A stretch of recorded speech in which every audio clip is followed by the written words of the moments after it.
How's it going, everyone? The Packers on Friday evening announced several moves that they've made to their practice squad and have now officially filled their practice squad.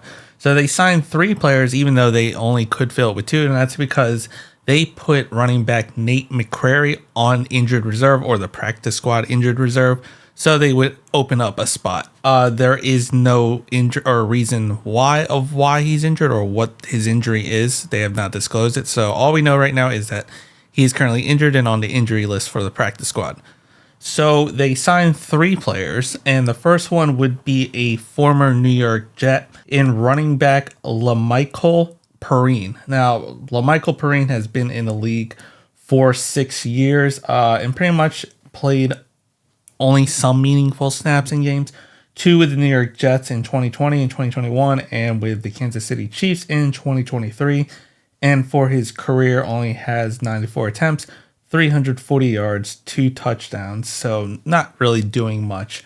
But he's been in the league for 6 years and has kind of been bounced around other practice squads.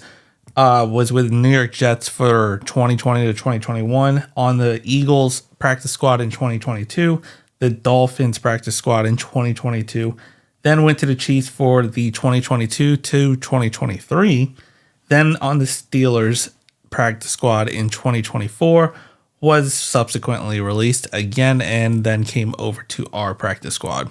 And so it's kind of bounced around the league in the last 6 years, but trying to get a little bit more depth in our practice squad at the running back position, especially considering we've already sustained 2 injuries at that position. So that'll leave 2 running backs on the practice squad, in Ellis Merriweather and La'Mical Perine at running back for us.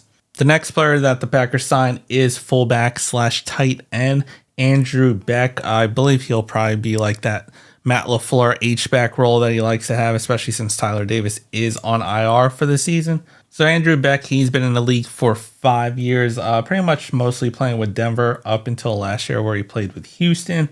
He's accumulated for his career 25 receptions, 214 yards, and 3 touchdowns.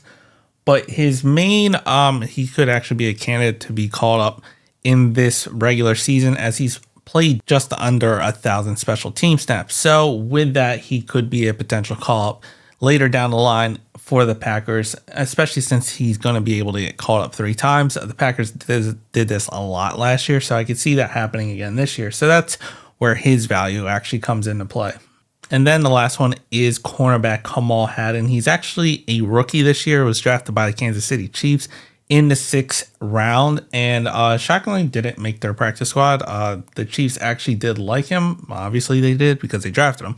So he comes in with a RAS score of 7.48, height of 6'1", weighs 192 pounds, and ran a 40-yard dash of 4.57. So not really that fast. Kind of it looks like a taller type of cornerback, but not the speedster kind. But as for his college career, he started off at Independence Community College out of high school and in 2019, and he had 21 tackles and 1 interceptions.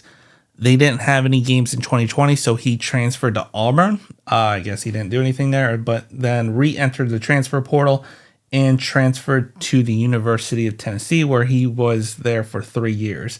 Then over on PFF side, we can see it's pretty much where he played a lot of snaps. For his time at Tennessee, he only had 77 tackles, 6 interceptions, 12 pass breakups, and 4 touchdowns.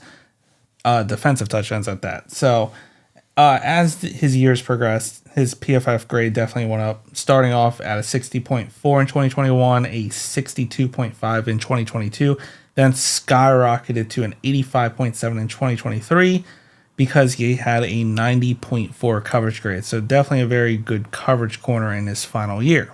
And so with that, he does join a slightly crowded cornerback room, but can't have too many corners based off the history for us in the past couple of years, with Robert Rochelle and Kalen King.